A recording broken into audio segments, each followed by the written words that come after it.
Mm. We'll be back.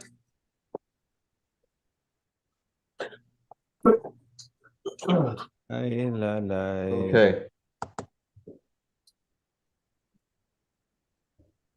Yeah, we are live. Okay.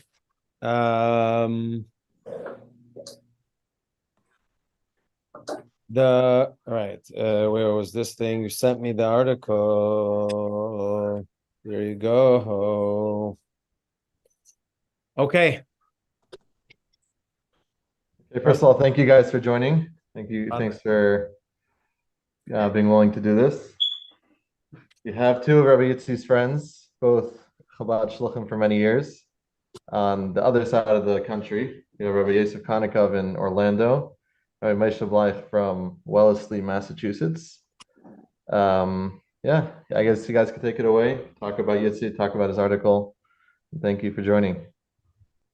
So a couple of things I wanted to say. First of all, so the fact that there aren't other participants over here goes, it's obviously not about Yitzi's popularity. It's about my popularity, or lack thereof, and Rabbi Konikov was even less popular than me. So is that what that means? No. The Zoom is locked just for us. People are going to watch on YouTube. Oh, I see. Okay. That's Aleph. Now, first of all, just logging onto Zoom, it used to be through Corona, COVID, we're doing everything on Zoom. I was like the Zoom master. I knew how to get onto anything and everything and make classes and shiurim and this and that. And today I haven't been on Zoom for a while. So it took me like 8 minutes just to figure out where the link is and the shmink and the dust and the ends. But we're here. Rabbi Konikov is Mamash superstar, Shabbos superstar Zim. That's why by him you had to say just Orlando. Alam Shengavust Punkvu it is. I mean, it's like Wellesley, it's which you barely said correctly, Massachusetts, which is in the United States. Anyway, but we hear Baruch Hashem, it's Hanukkah. It's a lot of light. There's a lot of light, Baruch Hashem. And so I have this article that Rabbi Yitzi wrote. I'm going to take the opportunity to read the article, and so that everybody could know exactly what we are bringing about today. Before you start, by the way, I just want to say that, Yitzi's Divrei Torah makes its way around. I was at a Shabbat Brachas, thank God, my son's Shabbat Brachas this past week, last week, and the Chassan shared a Divrei Torah from Rabbi Yitzi Hurwitz. Very nice. And this is officially from him. It was sent to him on behalf of the Shabbat Brachas. So Yitzi's thoughts and messages are getting around, and the Yasher Koyach to Yitzi for that. I know that my son Mendy is very close to you, and appreciate your special message and Divrei Torah for Shabbat Brachas. So that's just a side note. And now on to Chanukah. Yeah, so there's no surprise. Of course, Rabbi Yitzi stuff is getting around. Everybody loves it, and you got to keep them coming. The biggest surprise is your son got married. You didn't invite me. You probably worried that maybe I would show up. You know this. You know they say about Kamsa Bar Kamsa. You know the story? No, what's the story? Say Kamsa Bar Kamsa. I can always say a Kamsa Bar Kamsa Nechev Yerushalayim. Why was Yerushalayim destroyed because of Kamsa Bar Kamsa? There's only one guy who caused the whole problem. He went and made the problems. Why is it both of them? The only the guy that showed up who caused the problem. The other guy who didn't show up, he never got the real invitation. So why is he to blame? So they say, you know the word. They say because he didn't show up because he was waiting for his invitation. That's a friend. He was a real chassid. He would show up. Doesn't need an invitation. He shows up anyways. They are fine. Good to vart. Just in case the millions of people that are watching are worried, don't worry about it. I got the invitation, and I was actually there. I left a big gift, by the way. That's right. You were there, brother. And I left a big check. Just don't cash it. Okay, so let's jump into the article now. The article is called "Breaking Through a Dark Place in Your Life." So there are two opinions as to how we should light the Hanukkah candles. According to Beis Hillel, we light one on the first night, and we add an additional candle every night until the 8th night when we light 8. What's the reason? Because we add in holiness and we don't subtract. According to Beis Shammai, on the other hand, I don't want to put it on the other hand, he didn't write that. According to Beis Shammai, we light 8 the first night and we subtract 1 on each of the subsequent nights until the 8th night when we light 1. What's the reason? Because it's like the bulls that were offered in the temple on Sukkos. And the first day they offered 13, and on every subsequent day, they offered 1 less. Now we light the Hanukkah candles according to Beis Hillel, but when Moshiach comes, we are going to follow the ruling of Beis Shammai. My daughter asked this question. When I say my daughter, I mean Rabbi Yitzi's daughter. Why would we light the Hanukkah candles according to Beis Shammai when Moshiach comes? Why would we ever light them according to Beis Shammai? Isn't it subtracting light? Doesn't make sense. The answer, according to Beis Hillel, the light of yesterday doesn't exist today. Because now that we are in exile, the way we see things is that the light doesn't last. So we have to add light every night. But when Moshiach comes, we will see the truth that the light we make in the world is really everlasting. So if we light 8 the first night, according to Beis Shammai, the second night, all the light from the first night is still there. So you don't have to add so many lights to show a greater amount of light. There only has to be 7 more the second night. And we need less and less on the subsequent nights to make a difference. So even Beis Shammai is adding every night. That is why when Mashiach comes, we will light the Hanukkah candles according to the opinion of Beis Shammai. Now, why all 8 the first night? Because in order to break the darkness, you need a tremendous amount of light. Once you break the darkness on the first night, you don't need so much light to continue. Breaking the darkness is the hardest thing. Once you do, it's easier from there. Now, doesn't Beis Hillel agree with this? Seems reasonable. Perhaps we can say that Beis Hillel is of the opinion that even a little bit of light breaks and dispels the darkness. Once there's an opening, it's easy to add more and more light. And what can we learn from this? There are times in a person's life when everything is dark, either for you or someone you know. What can you do to help yourself in this situation, which my wife calls the pit? And this is what Rabbi Yitzi learned from his wife, Dina. The pit is a useful place because every time one is in the pit, you have to learn a new coping skill in order to climb out. Sometimes it's going to be a small thing that's going to pull you out of your slump, like Beis Hillel. Only a little bit of light breaks the darkness. And other times it's going to take something major to pull you out, like Beis Shammai. It takes a lot of light to break the darkness. Once you have a coping skill, it will remain with you and you'll be able to tap into that when the going gets tough. So the next time you are in the cold and dark pit, you can be strong, take control, and look at it as a growth opportunity to learn things that you would never learn if you weren't in the pit.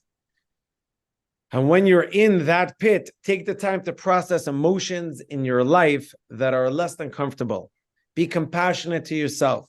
Life gets difficult and it doesn't do you much good to ignore the logical reactions to your situation.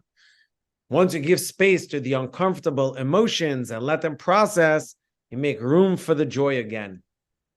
That's how you build character and depth of personality.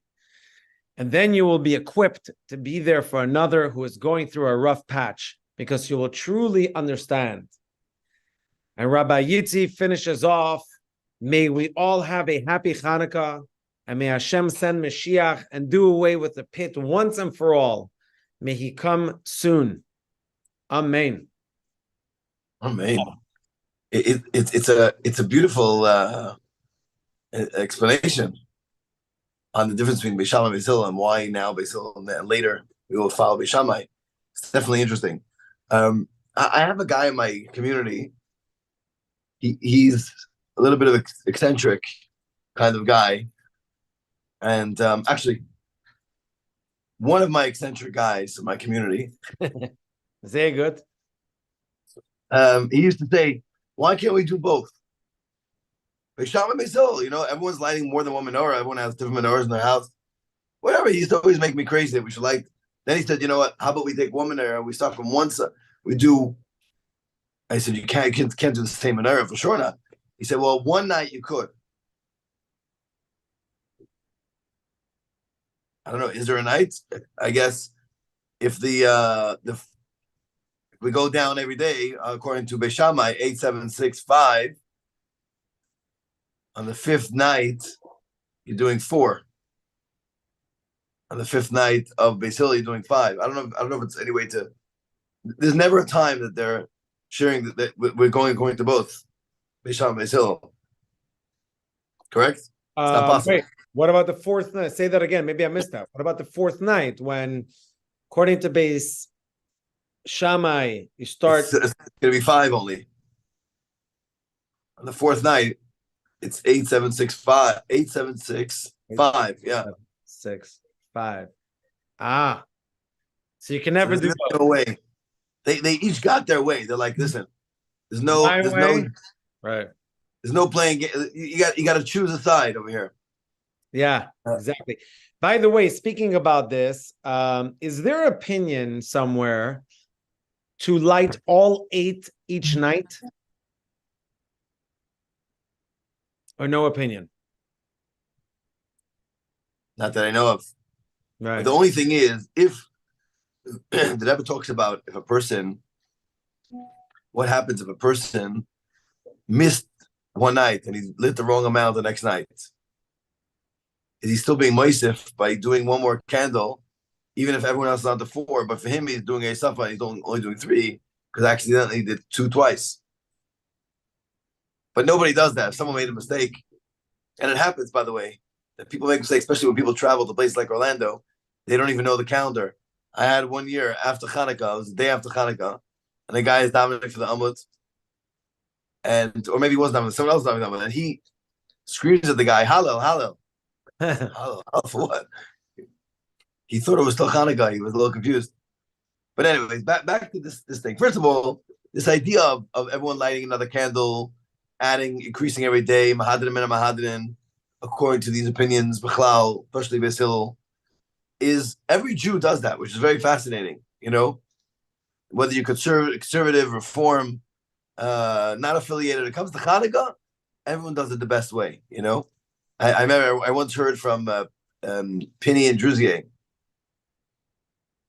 who was invited to some reform school in South Florida to speak about the difference between conservative, Orthodox, and Reform.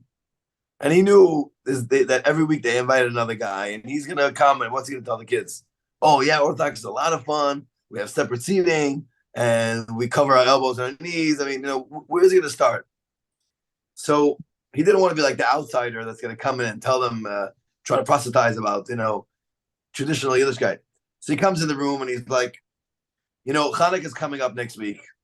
And just to look at Hanukkah, for example, there are differences in how to observe the menorah. He says, one opinion is you light just one candle, just whatever, just the basic. That's the Reform Hanukkah.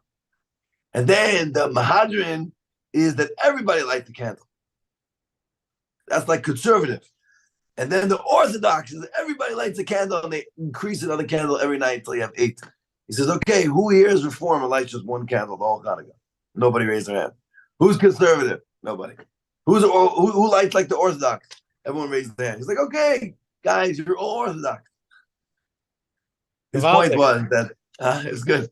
His point was that this is Bechlal, a mitzvah that everyone does it the best way, which is a beautiful thing, which really brings out the whole idea of the purity and the holiness of the oil and what Hanukkah represents, no compromise and full emunah and trust in Hashem.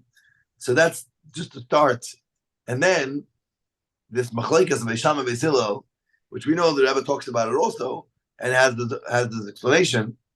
But maybe we could find some connection between what Rabbi Yitzi has to say here and what the Rebbe mentions. So let's delve into it a little bit. So first, he talks about the fact that why is there a difference? Why now do we follow Beis Hillel and later Beis Shammai? Of course, we know that halacha is like Beis Hillel, but the halacha is not always like Beis Hillel. So we still have to understand why now we're following Beis Hillel. So Rabbi Yitzi says very beautifully that during Galus, if you light one candle, it's not good enough for the next day because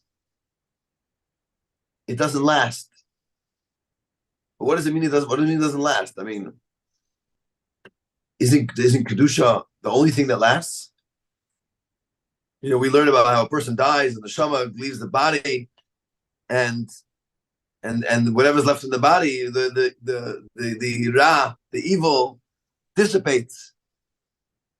But all the good that a person does always remains, which is why we are in the highest time of Jewish history, because we have all the good of all the generations. So what does it mean that it doesn't last in Galus? Thoughts? I thought you part of your question touched upon the answer, maybe, possibly, potentially. What do you mean? It doesn't last in Galus because we have to be grounded. Because based on the article, now in Galus time, when Moshiach comes, everything's going to be revealed.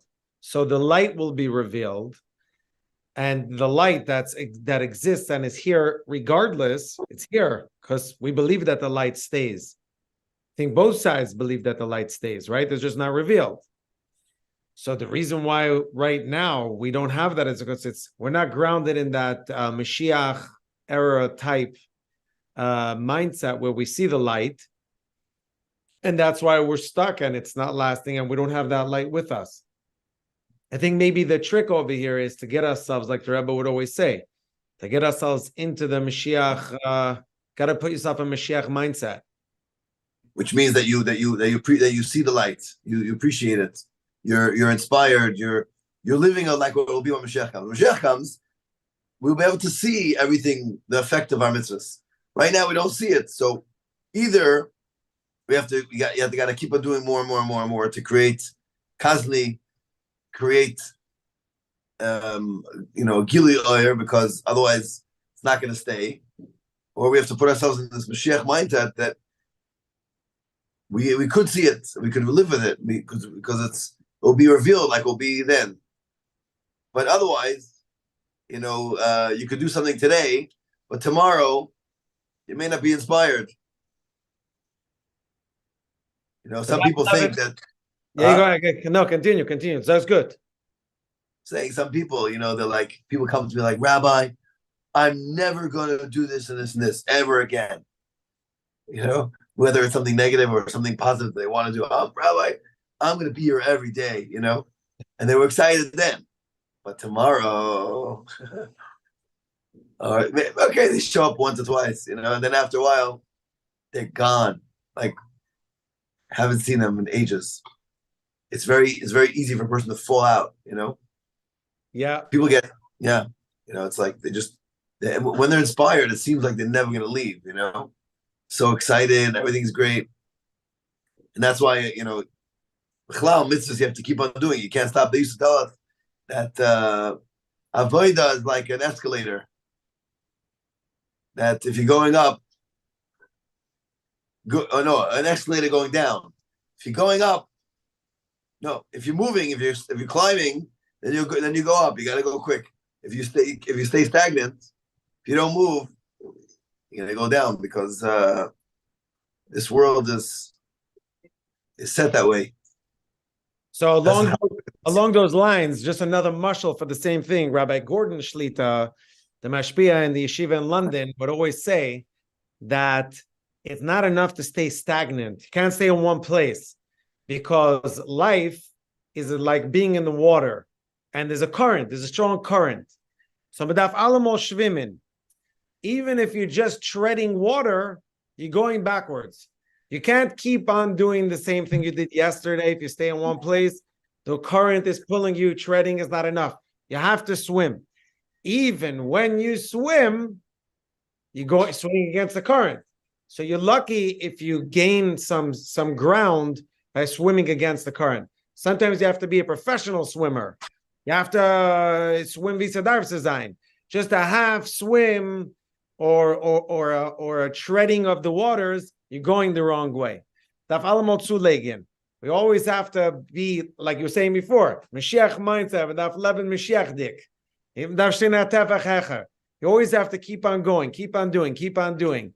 Like the guy that comes to your Chabad house that says that he's always going to be there, and you tell your wife, my gosh, when's this guy going to leave already? But then eventually he doesn't show up, and you're like, shoots. At least I know by me, it shoots. So where is he? Where is he when you need him? Nowhere to be found. Yes, 100%. Some people know that, they know that the inspiration won't last. There's a guy came to me, tells me, Rabbi, you've inspired me so much, and you were with my kids all these years. He says, Rabbi, you're my rabbi for now. He actually added the words for now. Like, he knows he's going to get turned off sooner or later. But that's galus.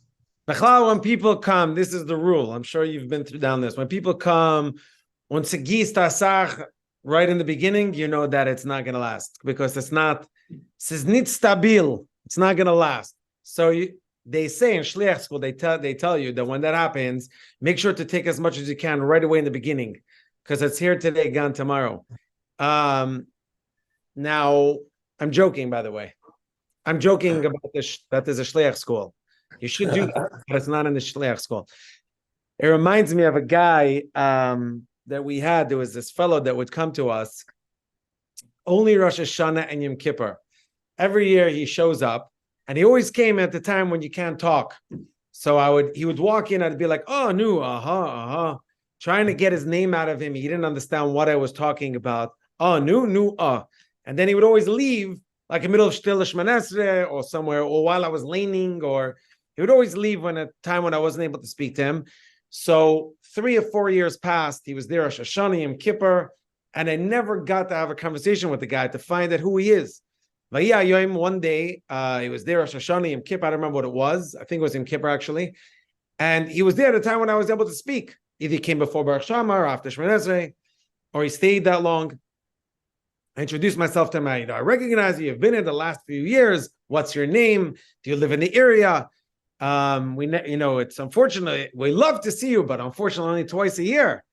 We do Shabbat services every week. He said, really? You do? Like, that's weird. I said, yeah. And as a matter of fact, we'd love it if you join us more often. And he said, oh, that's amazing. I would love to join. And we are always pushing for Armenian. It's a big thing for us. So if a guy says that he's interested in coming to the minyan, it's a really big deal. But usually when someone says they're coming for the minyan, they're not showing up. This guy, the next Shabbos, he shows up, and the week after, and the week after, and the week after that. And everything was moving very fast. I'm sure you've had people like that in your Chabad house. They're here today. Within a few months, the guy was completely Shomer Shabbos and everything. And 6 months later, he was already learning Smicha. It was wild. Anyway, once he started putting on, he said, Rabbi, I am putting on tefillin every single day. I said, great. After he was putting on tefillin for about a week or two, I said to him, listen, Chavraman, if you want to be a real Lubavitcher, it's not enough to put on tefillin every day. You have to get another year to put on tefillin. He said, oh, wow, that's great. That's great. So about a week or two later, he calls me up. He says, Rabbi, I'm in I'm in the airport in Miami, and I been asking people to put on tefillin. I asked a lot of people, and everybody said no. Nobody wants to put on tefillin. I said to him, listen, Chevraman, not every time I ask someone to put on tefillin, they say yes right away. As a matter of fact, I had to ask you to put on tefillin many times until you agreed to put on tefillin. Just keep on going at it. You'll be successful. It's a good thing. As I was about to hang up, I said to him, hey, tell me something. How did you know that the people that you were asking to put on tefillin were Jewish? He says, Rabbi, it was easy. I went to all the people with the black hats, the long payas, and the long black coats and asked them to put on tefillin. And they all said no. I said, what do you mean? Those people all put on tefillin. He says, are you sure? I said, yeah, I'm pretty sure those people put on tefillin.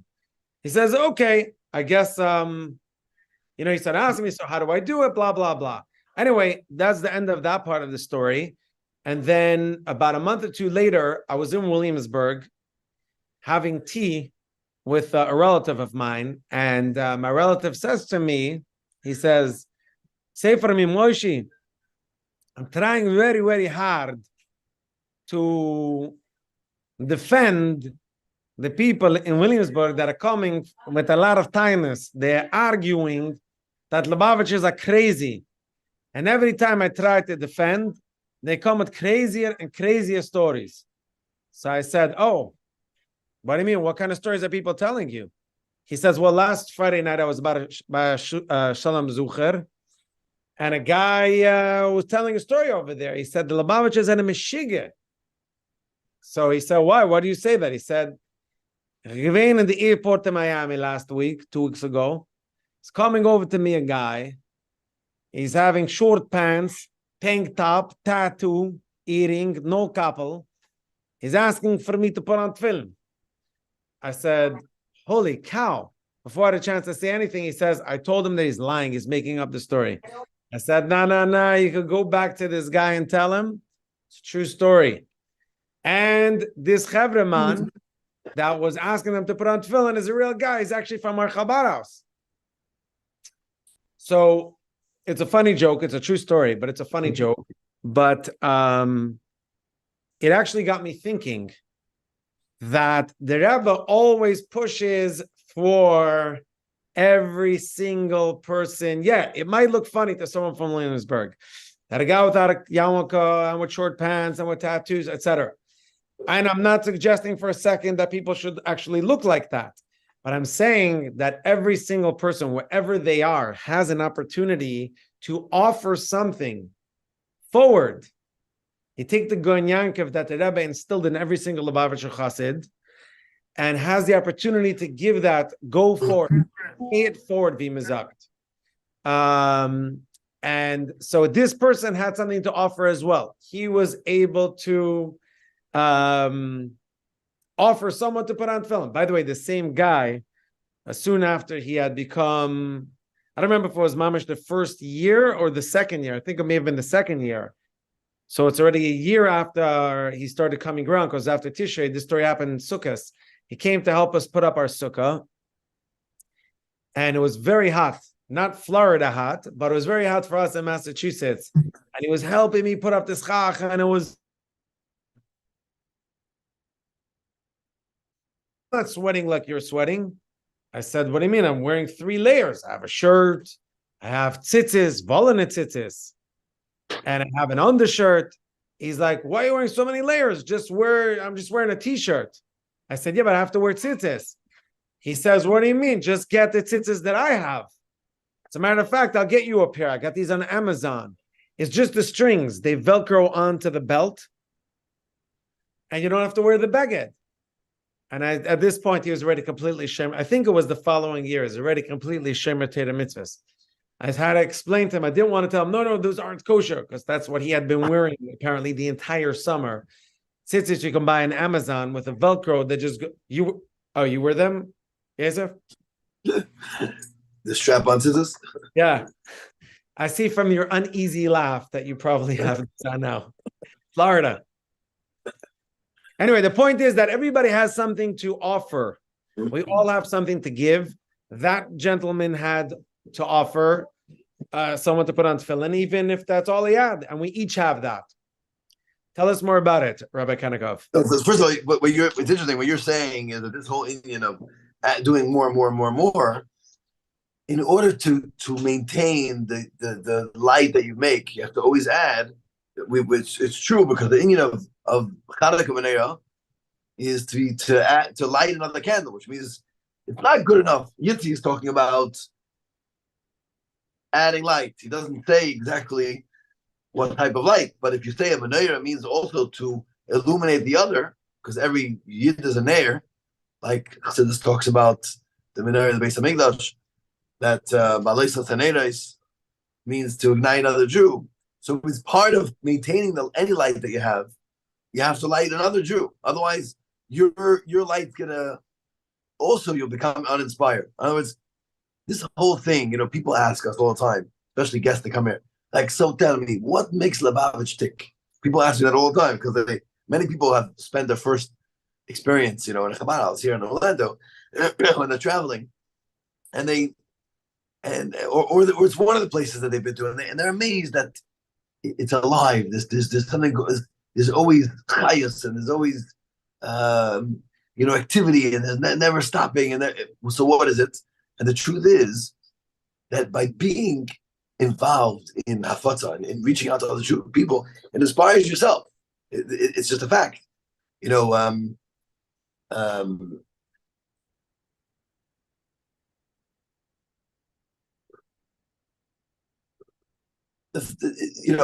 remember there was a guy. His name was Shmuel Baram, or no, maybe that's the son. A guy, he was a student in one of the universities. I think it was Leeds, even many years ago. And he was close to Ben Zion Shem Tov. And he connected to the Rebbe, and he wrote letters to the Rebbe. And then finally, he had his first chizur with the Rebbe. He was a student. He was not super frum or frum at all. And the Rebbe asked him what's going on at university, how many students there are, and what kind of Jewish life there is. And he was answering. The Rebbe asked him, would you be my shliach? He's a random student. He said, shliach, I can't be your shliach. I said, why not? I said, I'm not like a Chabad Lubavitch. He said, what do you mean? You can still be a shliach. So he said, I could open the door right here, and I'll get you 100 people that are willing to be your shliach. So the Rebbe said, no, but I want you. So he said, yeah, but I don't wear a hat. So the Rebbe said to him, does it bother you that you don't wear a hat? He said, me? No. The Rebbe said, it doesn't bother me either. So he said, this whole thing was a shock to him, because he came for the first time. He was, kind of preparing to meet the Rebbe, and Beis Shamai told him to have reverence. You don't sit down. You don't shake the Rebbe's hand. He told him all the things that Chassidim do at Yechidus. So he comes inside Yechidus, and the first thing the Rebbe does, the Rebbe shows him the chair, tells him sit down, and the Rebbe puts out a hand. So he freezes, and the Rebbe's holding the hand, and the Rebbe shows him the chair. So he just says, Rabbi Shem Tov told me not to sit down, not to shake your hand. So the Rebbe leaned over the desk, and the Rebbe said, I won't tell Rabbi Shem Tov. The kids are that's the kind of yechidus that this guy was having, and all of a sudden the Rebbe is like telling him he wants to be a shliach. He's like, what's going on? I'm not even. So he says, okay, well, what do you want me to do? I said, I want you to go around the university and ask Jewish people to put on tefillin. This is like in the Chops to the early Lamets, whatever. So he says, but I don't put on tefillin myself. So the Rebbe said, so why should those people lose out by the fact that you don't put on tefillin? So he walked away from Yechidus, agreeing to do that favor for the Rebbe. So he went around and he's lighting candles, so to speak. He's reaching out to other Jews, asking them to put on tefillin. He said, obviously, it was within a very short amount of time that he's not putting on tefillin himself, because he would be the biggest crazy guy asking someone to do this mitzvah when he doesn't do it himself daily. So all of a sudden he stopped putting tefillin, became completely frum, and eventually became a chassid. So if you want to maintain your own light, you have to increase light. So maybe increasing light also means, of course, adding on the light. You have to always be doing more, because in Galus the light does not stay revealed. But maybe that includes also afatza. Okay, that's beautiful. But then when Moshiach comes, Rabbi Yitzi says that we can go according to Beis Shammai. Why can we go according to Beis Shammai? Because when Moshiach comes, everything is going to be letamid. It's going to always last, because everything will be begoloi. It won't be a helam anymore. There won't be a helam anymore. So then you could just light eight the first night. Shaila is,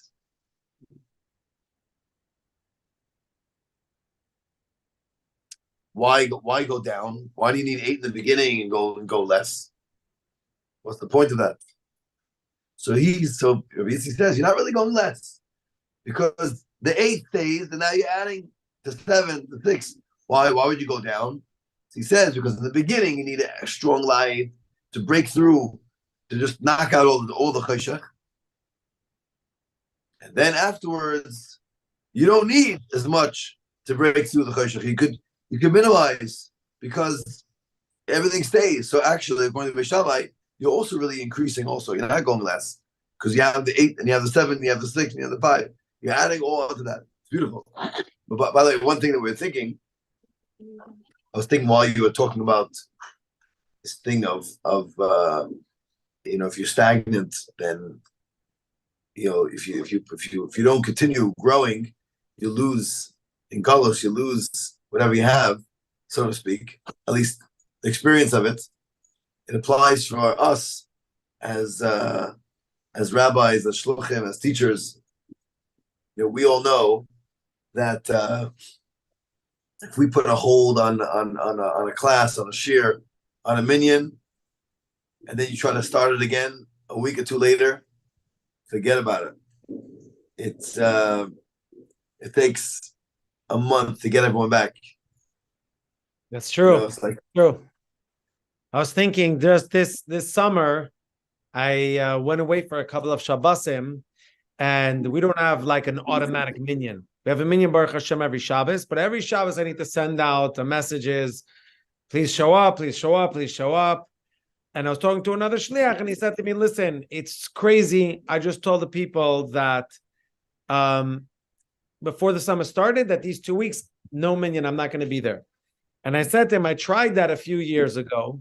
And once I did that, it took me a month or 2 months to get a steady minyan back together again.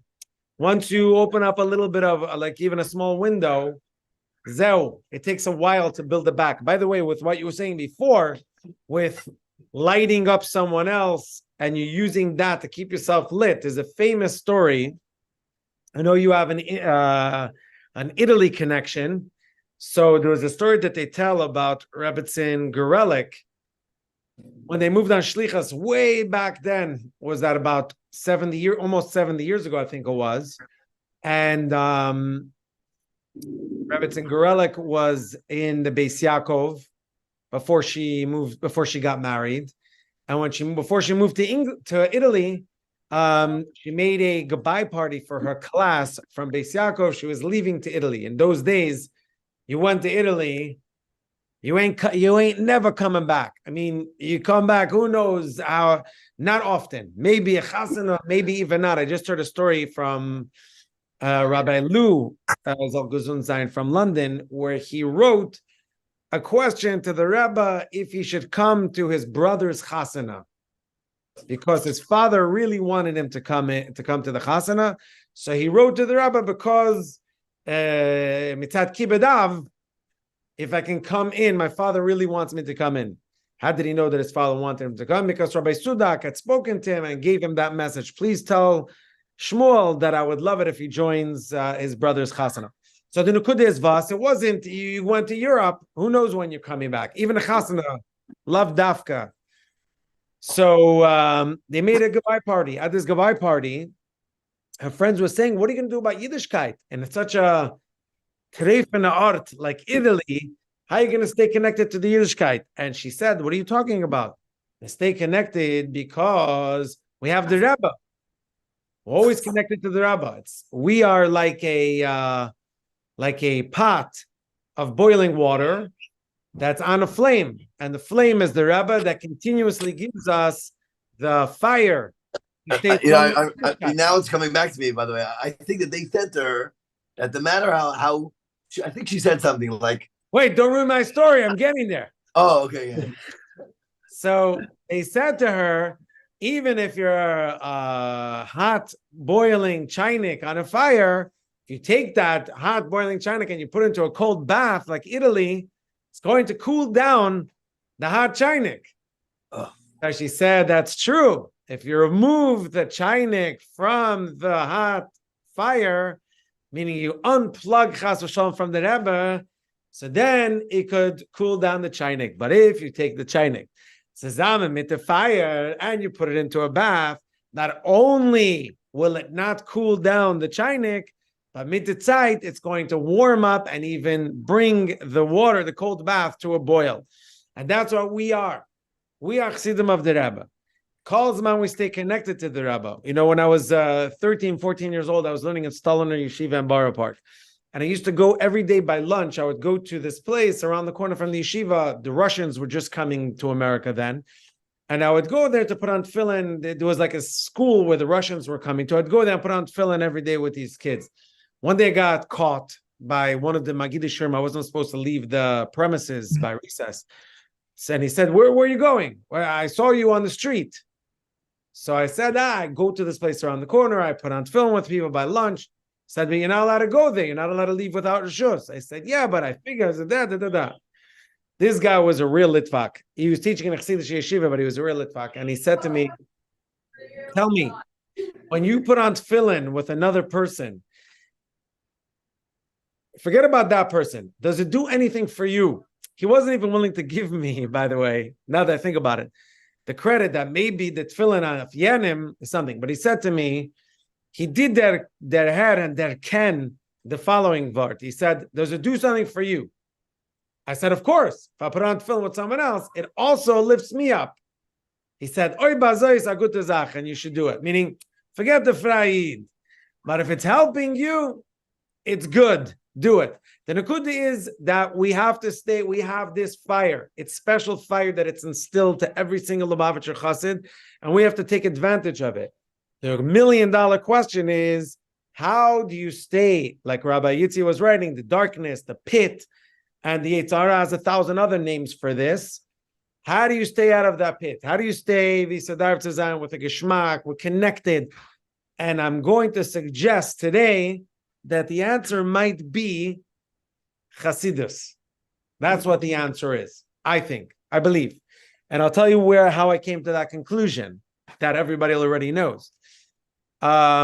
About 10 years ago or so, 15, I don't know how many years ago, I was feeling in a shtickle rut, a shtickle hole.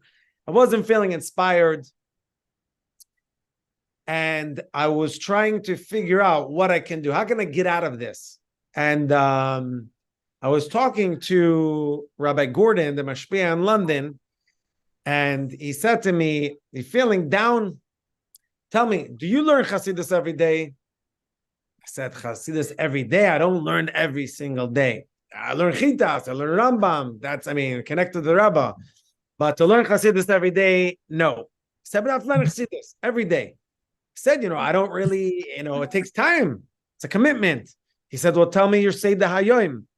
That was before, I don't want to sound like Al Gore, but it was before the internet. At least before the internet on the phone. So I said, listen, I get the newspaper, in the morning after I read the newspaper. He said to me, you have to read the newspaper. I said, what do you mean? It's part of the shlichus. You got to know what's going on in the world, especially the sports section. So he says to me, every day, take that newspaper reading of yours, cut it in half, look at just the headlines, don't read the articles. Instead, take 10, 15 extra minutes on Chassidus. When I finished talking to him, I said to him, listen, I said to myself, listen, Rabbi Gordon, he's a Lubavitcher Chassid. What's he going to tell you? Obviously, he says learn Chassidus. He's not going to tell you something else. He doesn't. What? I'm not going to listen. He's giving you the regular Lubavitcher Kool-Aid. A few weeks later, a month later, I was in Crown Heights, and I met Rabbi Heller Shlita from the Koilol, and I had a particular relationship with him. So I said to him, listen, the same thing that I said to Rabbi Gordon. I said, Bechal, you're a person that if you didn't make certain moves, you could have been, you know what they say about Rabbi Heller? If you didn't come to Lubavitch, you could have been a Maggid Sher in yeshiva. No, I'm joking. He could have been Gadol Adar. You know the story how he came to Lubavitch, right? By the way, he was connected to the Gerlix also, no? He was learning in Brisk. Yeah, you familiar with the story? He was from what's it called? From Switzerland. Next to Italy over there. Yeah, but he was learning in the Brisk yeshiva, and the story they say is that one day Rabbi Shachat, the Rosh, I hope the story is true. They because I've told the story so many times. The Rosh came to learning yeshiva in Eretz Yisroel. Lugano, yeah, that's where it was from. Yeah, right. He was learning he was learning in the Brisk yeshiva in Eretz Yisrael, and Rabbi Shachat came to learn there. And he came with a hamlatza, a nice letter saying what kind of Talmud Chacham he was. He was a masmid, he was a goyin, and he wanted to join the yeshiva. The only issue was that he was also a Lubavitcher, and they were like, the one hand, we have the future Rabbi Kiva Ego over here. On the other hand, he's a Lubavitcher, it's dangerous, we don't know what to do with this guy. So they decided that they were going to accept Rabbi Shachat into the yeshiva, but they're going to have to monitor his movements. And they decided that they were going to put him as a chavrusa with Rabbi Heller. And now you know the rest of the story. Anyway, wow. So you got to be careful with those Lubavitchers. Anyway, so I went to Rabbi Heller and I said to him, listen, I'm feeling like I'm missing that fire. I need that fire. How do I get it? And he said, the land is Chassidus. I said, holy cow. If the Litvak, I don't mean that derogatorily, by the way. Rabbi Heller is Mela Rabbi Gordon, what's he going to say? Comes some duck shits. That's all they know for generations. But if Rabbi Heller is telling me with Aflan Chassidus, that means as with Aflan Chassidus. And I took upon myself, starting from right then, to start learning Chassidus. I can't say that I learned every single day, but I've have an uptick in my Chassidus learning since then. And I can tell you that it's been a life changer. You want to get yourself out of a hole. It's an easy way, easy fix. For each and every one of us. We were given mamish, we're coming from Utah Kislev now. We were given the medicine, incredible medicine. We can learn Chassidus and it can take us to incredible places. Naflen Chassidus, 100%. That's beautiful. So I think that the main crux of Rabbi Yitzi's article is that sometimes you need a full blast of light, which is, according to Beis Shammai, you'll need 8 right away to push away the darkness. But not always. As time goes, sometimes you just need, according to Beis Hillel, even a little bit, or even according to Beis Shammai, later on, you just need a little bit, because later on, a little bit could do the job of pushing away the darkness. You just start it, the rest will come, the rest will follow, the rest will come afterwards. You start with a little bit, like Beis Hillel. Start a little bit, and then it will grow from there. You just need to open the door, like open for me. The Hashem says, like the needle point, whichever version you choose, like the hole of a needle, or the pinpoint of a needle, and Hashem will do the rest. But sometimes you need a guy's in a very difficult time in life. And he's in a very darkness that he doesn't know how he could go further. He has to now find within himself a new strength that he didn't know he had. And that's what Yitzi's talking about in the article. Yitzi's saying that sometimes you find in such a darkness, you could find the full eight lights because you find something in you that you never knew you had. Not just you're adding light. Because the darkness is so strong, you have to re-evaluate your whole being, your whole existence. And he says you should validate you shouldn't ignore the reactions that you have mentally or logically. Sometimes the reaction needs to be dealt with, needs to be validated, and to recognize that there's a situation that needs change. And sometimes changes you just need a small push, But sometimes a person could very easily lose hope because it seems impossible, Many people have told me things like, Rabbi, this is going to be impossible. It's impossible. No way. And sometimes it can happen to a firm person who believes too, but all of a sudden he gets himself in trouble, or there could be someone goes through a difficult fall. It could be spiritual fall, or embarrassing fall in life where he doesn't know how he can climb out of it. All he can think of is he has to run away and in shame or whatever. That happens also. Those are horrific events, but nevertheless, if a person really digs deep within himself, he could find not just light to get through, but he may need the full 8 lights. He needs a full dose, but he has it in there. He just has to find it. He has to find new skills that he never knew he had. We're sitting with Yitzi over here, and if anyone knows how to do that or did that, it's Yitzi himself.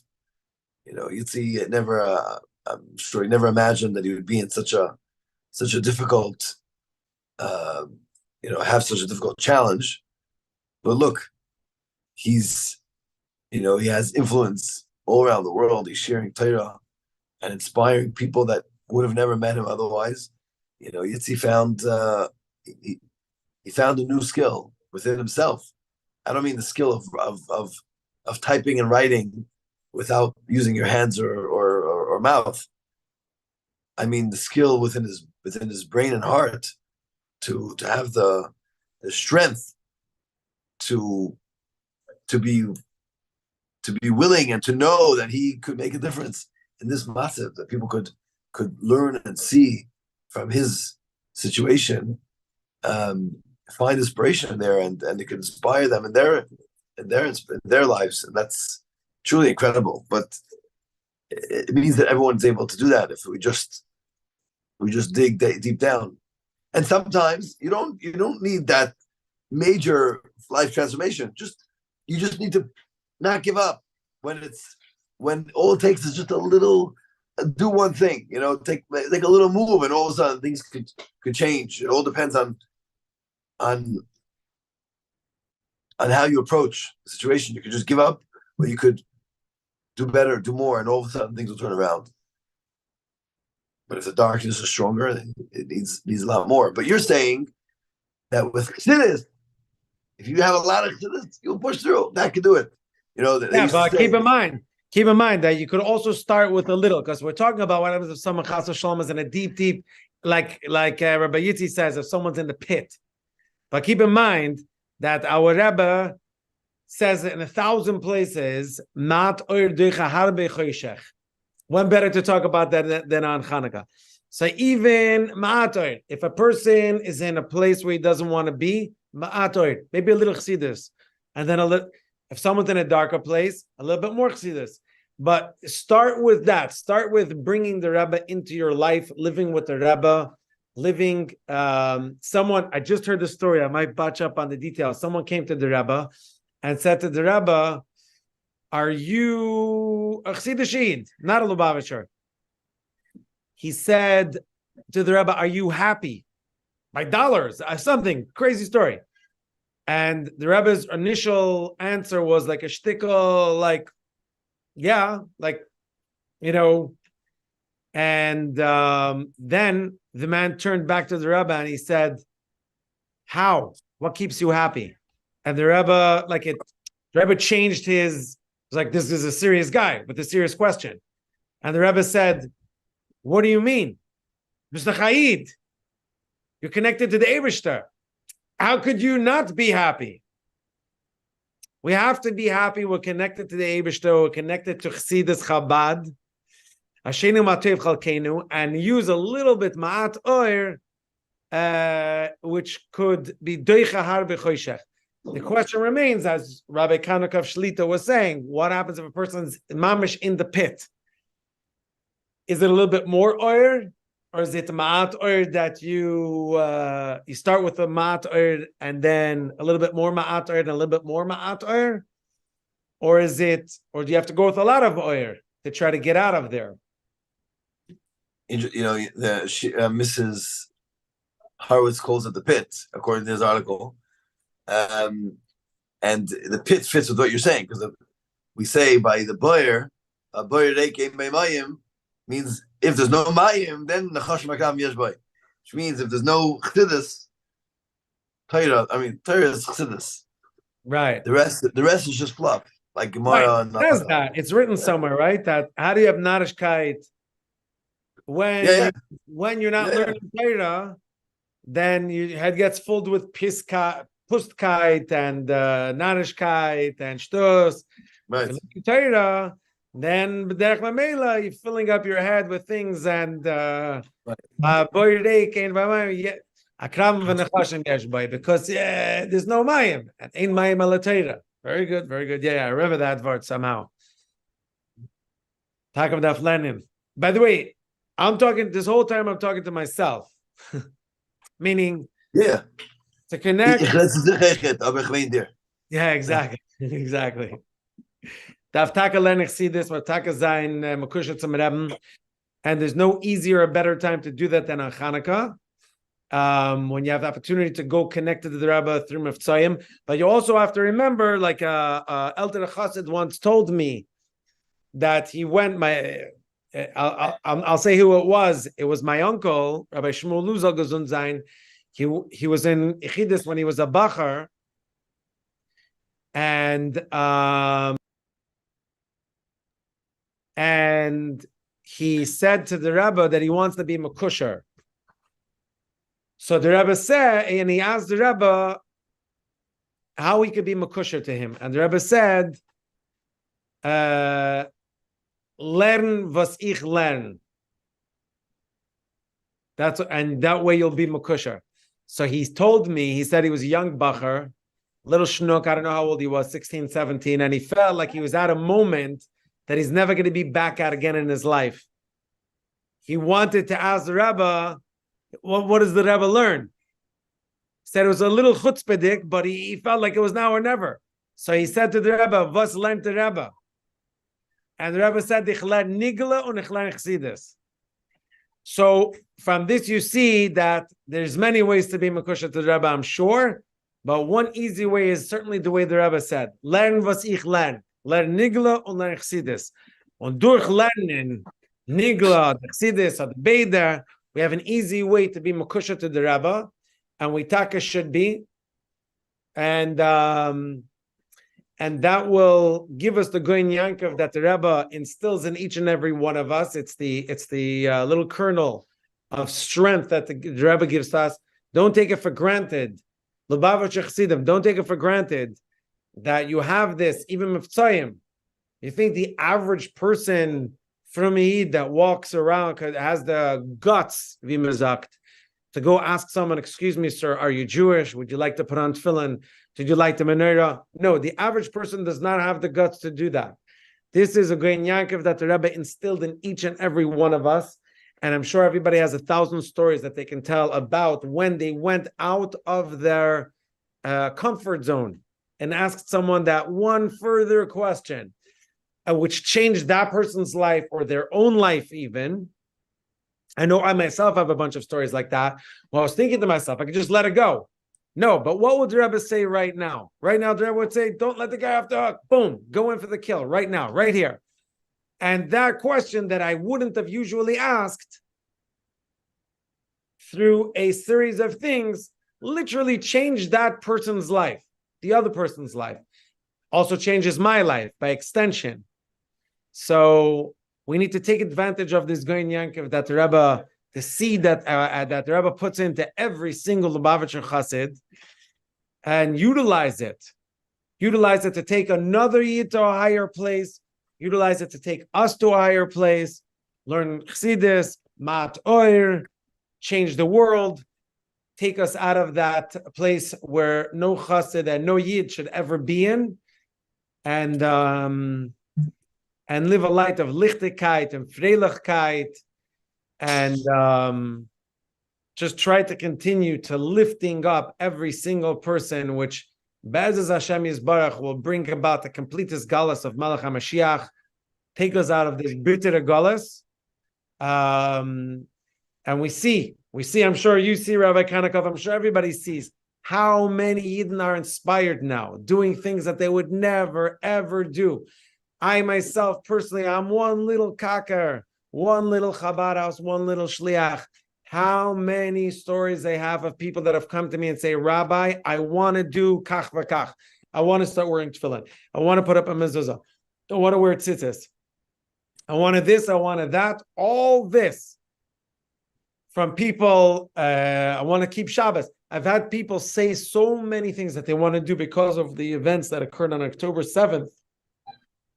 It's mamish a shas kosher. With that the Rebbe always, through these, when we found ourselves, Rahman al-Atzlan, in these type of matzavim over the years, how the Rebbe always said, now is the opportunity. Go in for take that shot. Take that shot right now. People are mamish and a matzav now that they could be receivers, they could be makabel now, and lift them, and through that us and Gans Klal Yisrael, and through that the whole world, bringing about the complete galus and changing the world where there's not going to be ma'at oir, there's going to be harbe oir. We'll talk a light like Beis Shammai. Right? Confused, by the way. I got that question wrong on the test. So hope we didn't mess up this whole share, right? Right. No, because do we lie like Beis Hillel, Beis Shammai? I know that now we do 1, 2, 3, 4, and then we're going to do 8, 7, 6. Can never get it straight. Oh, we do. Which was Beis Hillel, which one's Beis Shammai? I know that it's the one that we always go like him, except for a few places. But which one is that? Is it Beis Hillel or Beis Shammai? Anyway. So, yeah. Davisha should help, Taka. That's I'm gonna let you close it out, Rabbi Konikov. But that's our bracha. I think your bracha. I mean, I think it's beautiful when you say that we have the tremendous potential now, Dafka, during these times, to bring out the tremendous power in a Jew. We're seeing it now during the darkest, seems like the darkest time, October 7th, to people watching the news and seeing, so many people come out against Jewish people and pro-Palestinians cursing out Jews. That looks like the darkest time. On the other hand, the greatest potential is coming out, which really brings it all together. Because when Yitzi says that the Moshiach comes, will light 8 right away, because that's where we could find our full potential. Because the whole Indian, according to the Rebbe, the whole Indian of Beis Shammai going 876 is that we're going according to the potential. We have 8 days left of Hanukkah. It's the koyach. Beis Hillel goes according to the poil, but Beis Shammai is according to the potential. So, in the darkest time, meaning right before Moshiach comes, that's when the 8 candles come out. And by the way, in a way, if you want to look at the end of Golus and the beginning of Gula, that's where Beis Shammai and Beis Hillel come together. Beis Hillel at the end of Hanukkah is lighting 8, which represents Zois Chanukah, is when the whole light is lichtik, when Moshiach comes. According to Beis Shammai, that's when you start 8 also. So they're both agreeing that you're lighting the highest the mount when you're closest to the end of days, to Moshiach, so to speak. But the Rebbe says that Beis Shammai is paskening according to the koyach. They have 8 days left of Hanukkah, 7 days left of Hanukkah. But if it's according to the koyach, so it fits at that time, at the beginning of the era of Moshiach, that's when the biggest koyach comes out, the potential of the Jew. So let us hope that this Hanukkah we'll be able to see the true potential of all Yidden, and we'll be able to see the Gili Oyer that will be Tamid. It will be a Ner Tamid, meaning it will be constant, it will never go away. It will be Begiloi, like Yitzi writes, and we should all merit to celebrate together the rest of Chanukah and the Beis Hamikdash, with the menorah being lit in the Heichal, in the Kodesh, together with the Rebbe, speedily, and all the blessings to Rabbi Yitzi and to you, Moshe, Atzlacha, Rabba, and everything. And for those that want to stay on for the censored Fabrengen, we'll be starting in just 1 minute. Beis Hashem, we're going to do this again. And for good reasons and in good health, Beis Hashem, we'll make this happen. I never get to see Rabbi Konikov. I barely get to talk to him. Only a few times a day. So, Beis Hashem, we'll get to do this again. You see that, Yitzi? You bring us together. So we'll make it happen again. Goren Gichem very soon. If only Sharon would invite us sometimes. I beg him, please invite us back. So we'll make it happen again soon. Be'ez Hashem. In Yerushalayim and HaKodesh, together with Malkeinu B'Reishenu. Thank you guys so much. Yep. Fe'ach and Chanukah. Fe'ach and Chanukah.